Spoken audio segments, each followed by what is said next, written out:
So this video is about re-spooling your winch. You come back from a trip and you've used your winch. It could be bunched up, you know, you haven't done a great job of getting it back in there because you were focused on recovering someone. So it's time to pull it out and re-spool it on there. And ideally you'll do that under load. Now you can obviously just pull it as a person, you know, and wheedle it in, and that's certainly quite easy, and that's not a bad job.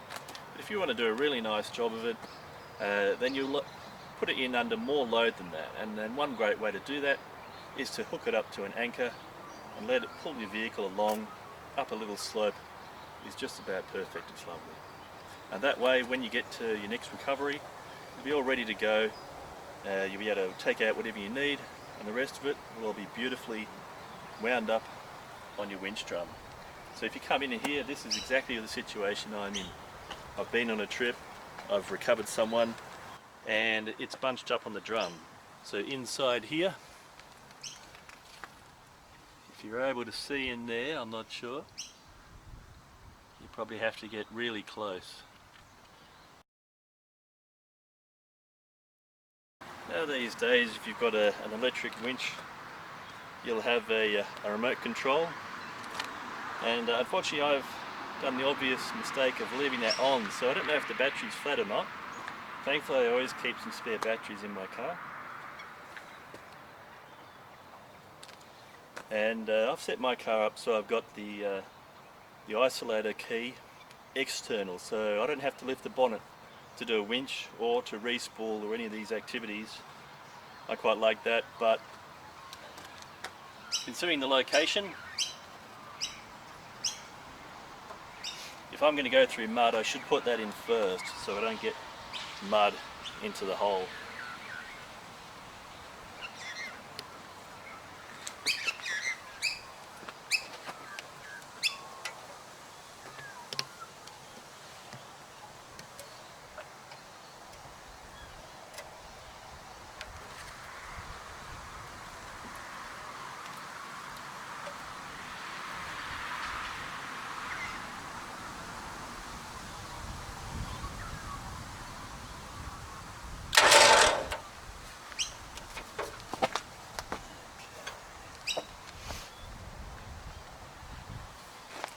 I've come up with a way of getting this hook right out of the way, so the only thing that's showing is this sheath. So the sun damage is only on the sheath, the rest of it stays inside. I think that's a good way to store it.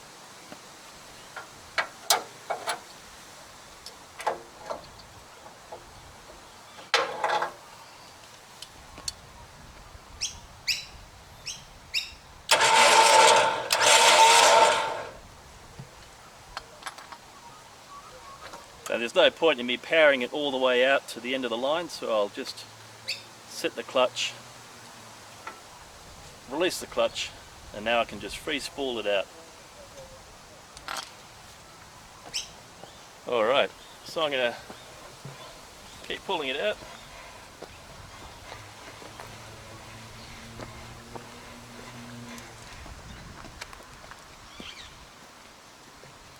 Of course, I have to make sure I stop before I get to the end, so I'll check it.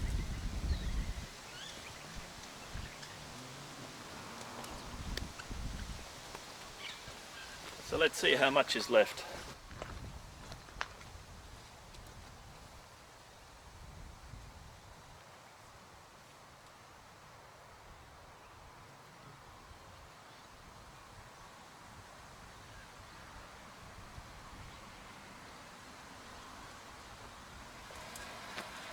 I'm not sure how close you can get to this.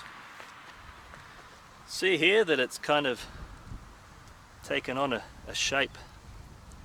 So I'd say that it's been pulled under load while it hasn't been properly spooled. That's my guess. It almost seems like it's a bit melted. See these kind of melt marks.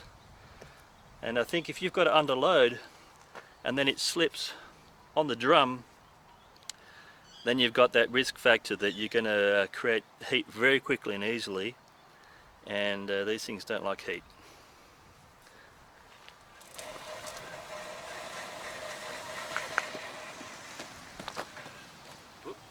Okay.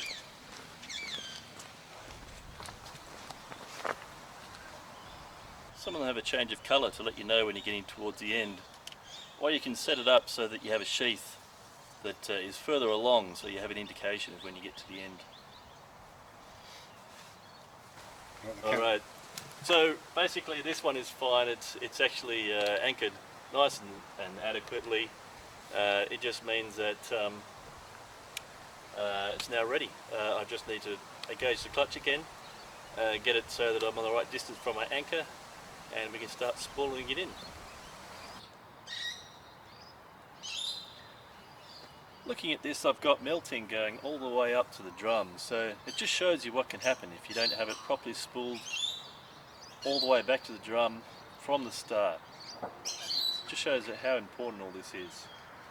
So I've pulled it all out, so now I'll just do the drum, tighten the clutch back up, then we'll be ready to attach to the anchor and start spooling it in.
What I've done is I've put a few notches on the handbrake just so that it's slightly engaging, and I've left the engine running so the winch has plenty of power.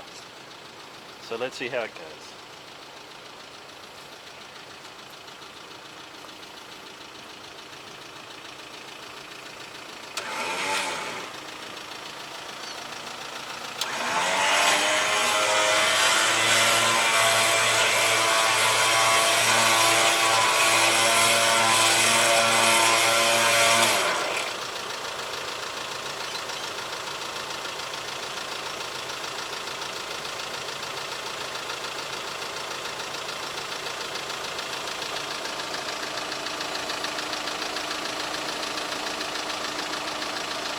Going on there nicely.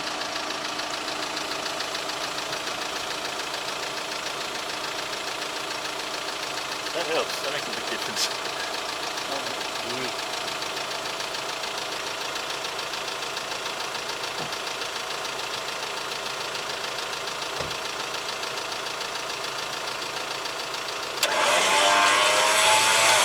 Normally you won't stand anywhere near this close to a rope, but the tension is so low, it's not going to break, and if it did, it would just fall to the ground.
find that with this I get better control in that final moment of cinching it up, getting it nice and neat. So I'll use this. These last few meters aren't as critical because when you do your next recovery, you'll be taking that back out again, but I will try and get that as neat as I can.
Now at this point, obviously you don't want to put a finger anywhere that could get caught because that's tons of force. That'll just take your finger. Easy peasy. So I just hold it at the edges.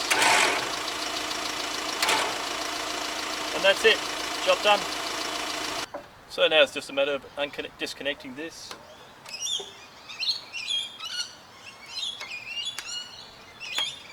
And you're all right for your next adventure. Well, don't forget to subscribe, and well, if you own an Amarok, you'd be crazy not to subscribe to this channel. Anyway, see you on the tracks, guys. Thanks a lot.